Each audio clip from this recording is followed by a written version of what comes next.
ఇది వచ్చేసి hello everyone, ఇది రివర్స్ లెఫ్ట్ హాఫ్ పిరమిడ్. ఇది ఎలా ప్రింట్ చేయాలో ఇప్పుడు నేను మీకు చెప్తా. సో మీ ముందు ప్యాటర్న్ ముందు వీడియో చూసుంటే కనుక దాంట్లో ఎలా ఉంది అంటే ఇలాంటి ఒక ప్యాటర్న్ ప్రింట్ చేసాం. అంటే స్పేసెస్ ఫస్ట్, తర్వాత అనేది స్టార్స్. ముందు వీడియో మీరు చూసుంటే ఒక్కసారి ఈ ప్యాటర్న్ ప్రింట్ చేయడానికి ట్రై చేయండి. మీరు ఇది చేయగలిగితే మీకు ప్యాటర్న్స్ పర్ఫెక్ట్ అయిపోయినట్టే. ఇంకా ఈజీ, మీకు ప్యాటర్న్స్ ఏ ప్యాటర్న్ ప్రింట్ చేయమన్నా మీరు చేయగలుగుతారు. సో ఒకసారి ట్రై చేయండి, ముందు వీడియోస్ చెక్ చేయండి, నేను డిస్క్రిప్షన్లో లింక్ ఇస్తాను.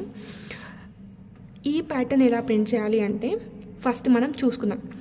ఫస్ట్ ఐ =0 ఉన్నప్పుడు మనకి ఎన్ని స్టార్స్ ఉన్నాయి, I =0 ఉన్నప్పుడు మనకి ఎన్ని స్టార్స్ ఉన్నాయి, 5. I =1 ఉన్నప్పుడు ఎన్ని స్టార్స్ ఉన్నాయి, 4. I =2 ఉన్నప్పుడు ఎన్ని స్టార్స్ ఉన్నాయి, 3. I =3 ఉన్నప్పుడు ఎన్ని స్టార్స్ ఉన్నాయి, 2. I =4 ఉన్నప్పుడు ఎన్ని స్టార్స్ ఉన్నాయి, 1 స్టార్. ఇప్పుడు స్పేసెస్ I =0 ఉన్నప్పుడు ఎన్ని స్పేసెస్ ఉన్నాయి, 0. I =1 ఉన్నప్పుడు ఎన్ని స్పేసెస్ ఉన్నాయి, 1, 2, 3, 4. సో మనకి స్పేసెస్ ఫస్ట్ ప్రింట్ అయినాయి, తర్వాతనే స్టార్స్ ప్రింట్ అయినాయి. సో మనం దీనికి కోడ్ రాయాలి అంతే. మీరు ముందు వీడియో చూస్తే ఇది మీకు చాలా ఈజీగా అర్థమవుతుంది, ముందు వీడియో చూడండి. సో ఫస్ట్ స్పేసెస్ ప్రింట్ చేయాలి అని చెప్పా. సో ఫస్ట్ మనకి రోస్ ప్రింట్ అవ్వడానికి ఫర్ ఇంట్ I = 0, I n, I++. ఇది రోస్. I =0 నుంచి స్టార్ట్ అవుతుంది అంటిల్ మనకి n వరకు పోతుంది, n వరకు పోతుంది. n వరకు పోవాలి అంటే ఖచ్చితంగా ఇంక్రిమెంట్ అవ్వాలి. సో అందుకు I++. నెక్స్ట్ ఇప్పుడు మనం స్పేసెస్కి కోడ్ రాద్దాం. ఫస్ట్ ఇక్కడ మనకి ఏమున్నాయి, స్పేసెసే ఉన్నాయి కదా. సో స్పేసెస్ ప్రింట్ చేసిన తర్వాత స్టార్స్ ప్రింట్ చేయాలి, అప్పుడే మనకి కరెక్ట్ ప్యాటర్న్ అనేది వస్తుంది. సో ఆ స్పేసెస్ ప్రింట్ చేయడానికి ఫర్ ఇంట్ j = 0, j i, j++. ఇప్పుడు మనకి స్పేస్ అనేటివి ఎలా ప్రింట్ అవుతున్నాయి కరెక్ట్గా. ఇప్పుడు I =0 ఉంది అంటే <= అని పెట్టినాం అనుకో, ఖచ్చితంగా ఒక స్పేస్ అనేది ప్రింట్ అవుతుంది. మనకు ఒక స్పేస్ కూడా వద్దు కాబట్టి i పెడతాం. అంటే ఇక్కడ 0 స్పేసే ప్రింట్ అవుతుంది. ఇక్కడ i అంటే మనకి I అంటే మనకి ఇక్కడ 0th టైం మాత్రమే రన్ అవుతుంది. ఇక్కడ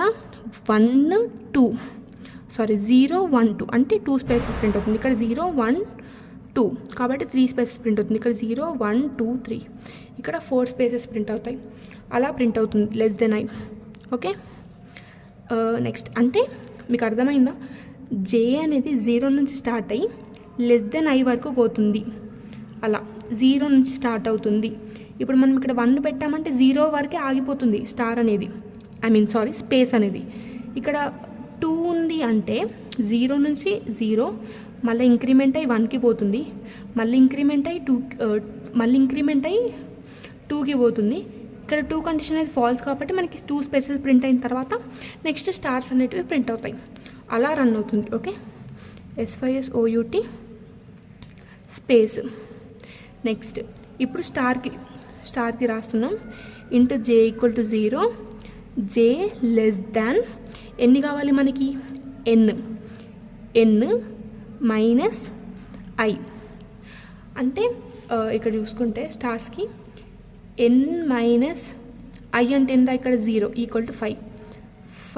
n అంటే 5, 5 - 1 ఎంత, 4, 5 - 2 ఎంత, 3, 5 - 3 ఎంత, 2, 5 - 4 ఎంత, 1. అట్లా మనకి స్టార్స్ అనేటివి ప్రింట్ అవుతాయి. ఓకే, క్లారిటీ వచ్చిందా. ఇక్కడ వచ్చేసి స్టార్, ఇక్కడ వచ్చేసి నెక్స్ట్ లైన్కి వెళ్తుంది. అంటే ఈ ఫర్ లూప్స్ కాలమ్స్కి ఈ ఫస్ట్ రోలో ఈ కాలమ్ ఫస్ట్ రోలో ఈ కాలమ్స్లో స్టార్స్ ఇంకా స్పేసెస్ ప్రింట్ అయిన తర్వాత నెక్స్ట్ లైన్లో మళ్ళీ నెక్స్ట్ స్పేసెస్, నెక్స్ట్ స్టార్స్, అలా ఈ కోడ్ అంతా లూప్ అంతా వర్క్ అవుతుంది. ఓకే, ఇది వచ్చేసి కోడ్. ఒకసారి చూడండి, కంపైలర్లో రన్ చేయండి, మళ్ళీ పేపర్ వర్క్ చేయండి. ఖచ్చితంగా నేను ప్రతి వీడియోలో చెప్తున్నాను, ఈ వీడియోలో కూడా అదే చెప్తున్నాను. మిగతా వీడియోస్ అన్నీ కూడా చూడండి, అప్పుడే మీకు ఇది క్లియర్గా అర్థమవుతుంది. కామెంట్ చేయండి మీకు అర్థమైతే. ఇంకేమన్నా సజెషన్స్ ఇవ్వాలనుకుంటే ఇవ్వండి. మీకు ఇంకా ఏ టాపిక్స్ అర్థం కాలేదు అవి కూడా చెప్పండి. నేను I try to explain that as well. ఈ కోడ్కి ఇదైతే output. Okay, thank you everyone.